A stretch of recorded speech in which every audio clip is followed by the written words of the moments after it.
Hello, everyone, and welcome to another episode of the Clinical Pharmacist podcast. We are continuing with our clinical series. Today, we are introducing the topic of osteoporosis.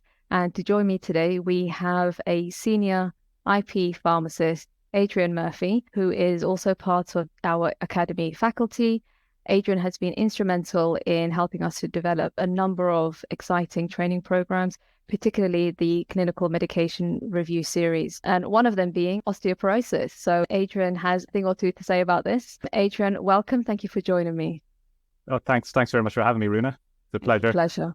Pleasure to have you. So I think in your role, I know as part of your senior role, you are involved in clinical supervision and reviewing of, some of our pharmacists' work.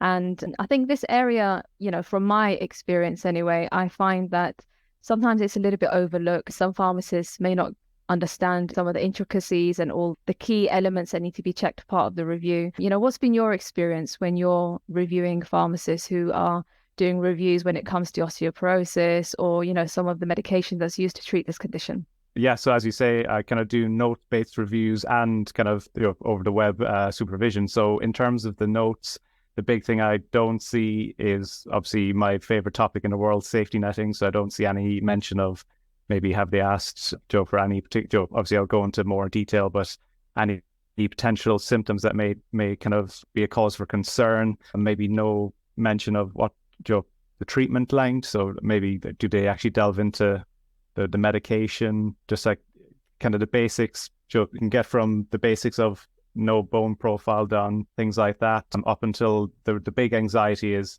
how long's the patient been on it? When do I do, like, this real anxiety? I don't know what to do. When do I ask for the bone density scan? When do I ask for, when do I do any like kind of fragility fracture assessments? When this patient's been on the medication for like 12 years, 5 years, is it just relative of, it's anxiety, and then they just kind of hope they can just kind of sweep it under the bed and that it'll just go away or someone else will deal with it.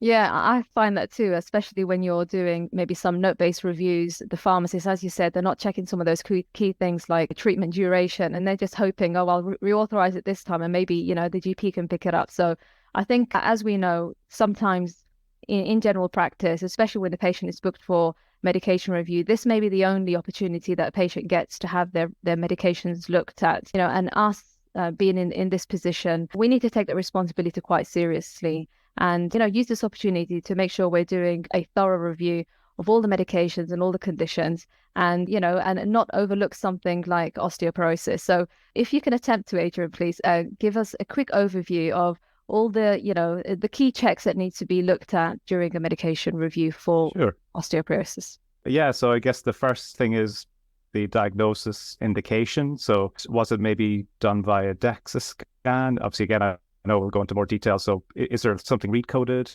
Where was that from? Was it started by a GP maybe because of steroid? Maybe they've got asthma and they're constantly using steroids, things like that. So that's a good place to start. Was there a good reason? Was it based on kind of any of the calculations like a FRAC score? So that's a good place to start. Then thinking about medication. Are we dealing with the medication ourselves? Is it, for example, alendronic acid, or are they under secondary care? Is it kind of one of the IV ones? So again, yeah, so that's one thing to consider. Then are we monitoring the medication? And so the big one is bone profile. It is a common one that gets missed. And then I kind of look and go, oh no, they just had all their blood tests, about 10 different blood tests. And now I'm going to feel like an awkward person saying, you need to do bone profile as well, guys. So things like that. Tolerance of, are they taking it correctly? So we're talking about once a week, same day. We're also talking about, do they know about kind of sitting up straight? Also, if they're on calcium and vitamin D, do they know to avoid that around the time of the bisphosphonate as well? Then we could go on to the maybe other conditions. So there's other risk factors. Maybe you have to have new diagnoses that will increase the risk of fractures. Something like rheumatoid arthritis, other endocrine disorders. I mean, there's a massive list on CPS. So it's kind of something that's quite a complex thing. So I can see why some people would get a little bit intimidated by it. And so then we're also thinking about lifestyle. So big things that can impact patients' bone density are alcohols, are the kind of higher than the recommended limit for alcohol. I guess the lower you can get it, the better. smoking. So smoking will also kind of reduce the bone mineral density potentially, and that is kind of linked to the amount they're smoking. Exercise, so one, do they go out and exercise, you're going to get that vitamin D, get the sunshine vitamin, also weight bearing, kind of strengthening muscles, so that will have two effects. So one, obviously, by actually working the body, you're encouraging the bones to kind of form a bit more strongly. Also, increased muscle mass will reduce your risk of falls, particularly as people get older, so it has double benefits. So all those things that then you can say, all right, I can intervene. Again, checking for red flags. So I don't know how much detail you want to go into me just yet, but we're talking. Go ahead. All right, okay. Obviously the big one that a lot of people don't know about is what we call an atypical fracture. So what that is a kind of a fracture, and it's around the femur shaft. So it's kind of in the middle. So quite a lot of people think it's kind of the neck of the femur, but it's actually in the middle. It happens with no kind of trauma at all.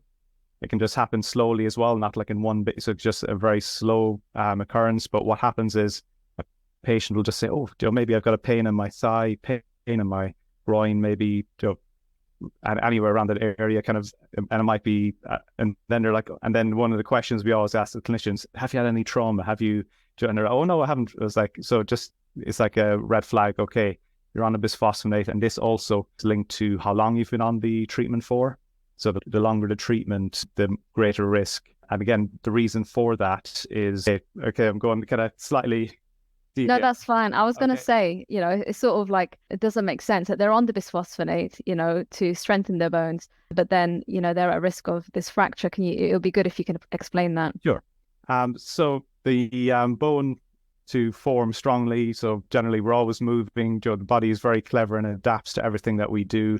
So if you start to exercise in a certain way, or maybe I don't know, you start boxing or something, and then you start hitting things with your hands, the body's going to say, all right, I need to really strengthen the bones around my hands. Obviously, be efficient as well, so not misuse things, or you don't want to be really heavy. So it'll kind of constantly break down and reform the bone. Also, we'll get constantly not micro fractures, but tiny little fractures. It wouldn't cause any issues, but what happens is the body will break those down, re-strengthen, which is great. But obviously, in the case of a bisphosphonate, what we're doing is kind of trying to keep the density there, but what we're actually doing is stopping the osteoclasts, which break down the bone. And what happens over time, you get all these microfractures occurring all over the person's bone, and then all it takes is either no contact and suddenly it breaks. So that is the kind of issue. So that's why it happens. And actually, it's another thing that is poorly understood really as well. When we say fragility fracture osteoporosis, it's not just mineral density, it's the structure as well. And at the moment, we've no way to understand the structure. So actually sometimes as well, just to really confuse things, even if someone's mineral density is sort of okay, they can still get fragility fractures. So again, yeah, that's for the scientists maybe to figure out a bit longer. But yeah, it's both the structure and density of the bone that's the issue. We can target the density, but the structure, we can't really tell, unfortunately. See, okay, that's really interesting. Thank you for explaining that. And I know in the beginning we touched upon also the duration of treatment. Oh, yes. Can you shed some light on that? Yeah. So I know we love as clinicians black and white, but unfortunately, there is a lot of evidence out there. There is some obvious answers, but then actually there's more evidence that says, well, maybe we need to rethink a little. So if you look on CKS, and for example, if we pick a really common one, alendronic acid, they can say things like up to or continue for 10 years, but that isn't necessarily for everyone. So for example, what we're meant to do is after 3 to 5 years of being on a bisphosphonate, we should reassess, particularly if they're kind of in that kind of intermediate ballpark. So if someone is high risk, so over 75, it also is on or prednisolone, for example, and on it with a dose greater than 7.5 milligrams for more than 3 months, and have had a previous hip fracture or a kind of spinal fracture, we just stay on it. So we just don't even bother kind of thinking about it. Just stay on it for as long as we can. But anyone who's below that risk, we'll say, all right, really you should have a DEXA scan every 3 to 5 years. And then we just reassess, see is the T-score Oh yeah, maybe I should talk about T-scores. Yeah, that'd be good So as when well. we do, Yeah. yeah. How do we interpret T-scores? So when we do a DEXA scan, what we're doing is comparing our bone density to a healthy young person, the same sex. So the way it's kind of highlighted or shown to us is what we call a T-score. And it's kind of something, again, I don't fully understand it. This is kind of like maths here, but it's a standard deviation. So what we say is if a person's T-score is what we call a standard deviation of minus 2.5 or less, that means that they have osteoporosis. So that means it's kind of 2.5 times less in terms of the bone density. If it's above that and between that and -1, that's what we call osteopenia. So it's not quite healthy, but it's not quite at the level of osteoporosis. And then anyone that's less than 1 above is considered normal and healthy. And also one thing to note as well, if it's -3.5, that's very, very high risk and warrants specialist referral. So yeah, so obviously I think that was important to explain that before we went any further. But yeah, so basically we're assessing, okay, so maybe the last time they've had their bone mineral density scan, it was below 2.5. Okay, with maybe 3 to 5 years treatment, have we improved that? So if it then goes above -2.5, we'll say, all right, let's kind of stop them and we'll reassess in about 2 years. Okay, thank you for that, Adrian. That was, really well explained, and I think it is important. So just to recap what you said, so I guess anyone who's on something like alendronic acid for 3 years or more, we definitely look at whether they need another DEXA scan because usually from about 3 years and onwards, they're probably due one. Have a look at their last DEXA scan report, see what the T-score was, and then take it from there. And with regards to duration, I mean, the term drug holiday is used a lot when it comes to bisphosphonates. What is this, and how do we assess which patients need a drug holiday? Yeah, so I wouldn't necessarily say it's kind of like a need as much as kind of like maybe they should, or like perhaps I'll rephrase that or repackage it. So obviously a drug holiday for bisphosphonate is generally where they essentially stop the drug for 18 months to 36 months.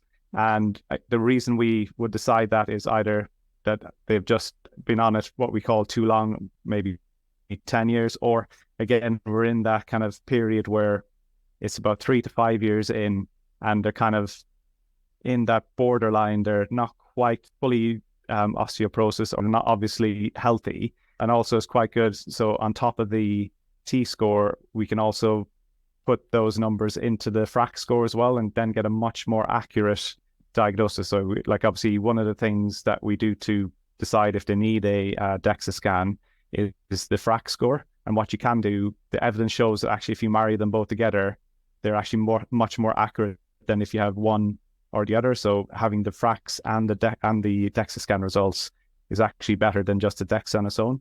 And then what's really helpful is, because I mean, I love anything that can make our life easier. It shows you everything in a lovely little graph, rather than having to come up with all these calculations, think of all these things in your head. And I just think just make life easier. So then there is a line that says this is an intermediate area. Then you might as well just kind of maybe reduce the risk of the atypical fracture, stop them 18 months. And then there is guidance in CKS, depending on the type of drug that was stopped. There is specific kind of intervals. So for example, again, our favorite alendronic acid, it's 2 years. Other ones will be different. And also something to note as well, if you're getting the IV treatment, again, you're probably going to be under the specialist and they would advise, but generally it's like comparable to like 3 years. So 3 years of the IV is kind of similar, roughly similar to 5 years of oral in terms of if we're considering drug holidays or reassessment. I see. Okay, no, that's really interesting. No, thank you. So moving on from that then. So for example, let's say a pharmacist is reviewing the patient's repeat meds and the patient has just alendronic acid and there's no calcium or vitamin D, so there's no AdCal D3, for example, on there. Is that a concern? Do all patients who are on something like alendronic acid need to also be on calcium and vitamin D, or is it depend on dietary intake? Yeah, absolutely. I mean, maybe we're used to everyone being on them, so we kind of go, oh no, so actually someone's using their brain and going, actually, do they need to be on it? So if we start with vitamin D, so the main reasons that people would be deficient in vitamin D are either they don't go out, can't go out and kind of get sunlight. If a patient is over 65 as well, you're just at higher risk of kind of inadequate vitamin D levels as well. Also, housebound patients and care home patients, they actually require a higher dose. So if someone is at lower risk of vitamin D deficiency, we would advise a 10 microgram dose a day. If someone is housebound or in a care home, it's actually 20 micrograms or 800 international units. And obviously, in terms of calcium, again, it all depends on the dietary intake. The kind of rough borderline range is if you can get 700 milligrams to 1,000 milligrams a day, that's considered adequate. If you don't get that, then they would advise with your vitamin D to get 1,000 milligrams of calcium. And if a pharmacist wants a kind of a quick way to figure that out, on the CKS website, there is kind of, when it mentions about assessing calcium, it does have a link to a really handy guide. So then it says, all right, this, like, if you drink this much milk, this is how much calcium you get. If you eat this much cheese, this is what you get. And so kind of just a quick little guide, just so you can be a bit more confident. Because at the end of the day, again, going back to how the body works and homeostasis, one of the things is if you're keeping more calcium, keeping the density of the bones, it's not that natural kind of take back from the bone of calcium has been reduced. So in theory, you just need to always check that there is adequate kind of supplementation. And again, that's why we do the bone profile, and that would show up as well. That would be an early indicator as well. So that's, if you were kind of worried, saying, okay, I'm pretty confident that they are getting good dietary intake, but I mean, how do you know? Just make sure they're getting the bone profile done, and that shows calcium levels at the end of the day. Yeah, thank you. Now that's really good practical advice.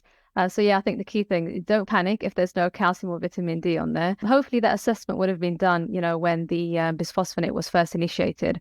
But since something like this, the patient can be on it for a number of years, their dietary intake may have changed over time. So absolutely, I agree. Just as long as we're getting that bone profile done, which gives us the calcium, the serum calcium levels, that can sort of reassure us and to decide whether, does the patient need to be started on calcium. So yeah, really good advice. Thank you for that, Adrian. Was there anything else you think pharmacists need to be aware of? So I'd say maybe going a step further, and obviously not, a lot of pharmacists are now prescribers, and another place that we see decisions about care is actually when you're receiving letters. So quite often maybe someone else has decided that they need to go for a DEXA scan, maybe a doctor, or unfortunately the common way that we find out is through a fragility fracture. So you either get like a hospital discharge, or you get a DEXA scan and they just say, prescribe alendronic acid. Obviously, what we need to consider again are the risks. So another risk of alendronic acid or bisphosphonates is osteonecrosis, particularly of the jaw. Also, I guess lesser known actually is of the auditory canal in the ear, but particularly one that we can really control or think about is the osteochondrosis of the jaw. So what we need to do, particularly if we just get a DEXA scan and they go, consider prescribing, we need to obviously, we have responsibility to think, okay, how do we mitigate risks? So we need to ask patients before we start or as we're initiating, do you have good dental hygiene? Do you go to dentists? Because I mean, that's another massive topic in the NHS, poor access to dentistry. Because and the other problem is osteonecrosis means death of the bone. So it won't necessarily manifest as pain. So a big issue could occur before they realize. It might start as pain, but then as like a little cavity or something, and it just gets worse. Then over time, as if the actual bone dies, they may not realize. So I think it's really important just to check that before we initiate and see if we can get a dental assessment first. If someone says, I don't know, maybe people won't say they don't brush their teeth or something, but maybe that's a bit over the top. But have they been to the dentist in a while? It was something that one of my tutors mentioned, and I hadn't thought of it, and I don't see it as a question as well. Yeah. So it's maybe something that people need to consider. I see. Yeah, no, I think that's really important to note. You've really put it into perspective. I've certainly learned a lot from this. So thank you for enlightening us and shedding light on all those areas.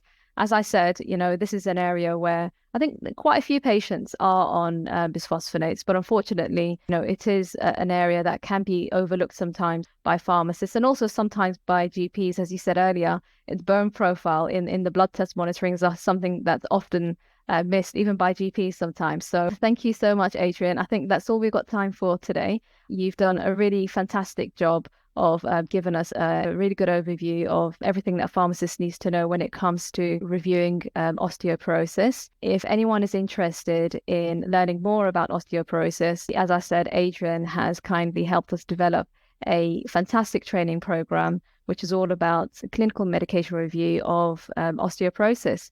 So if you're interested in that, head over to our academy and you can find that there. So Adrian, thank you once again for joining us.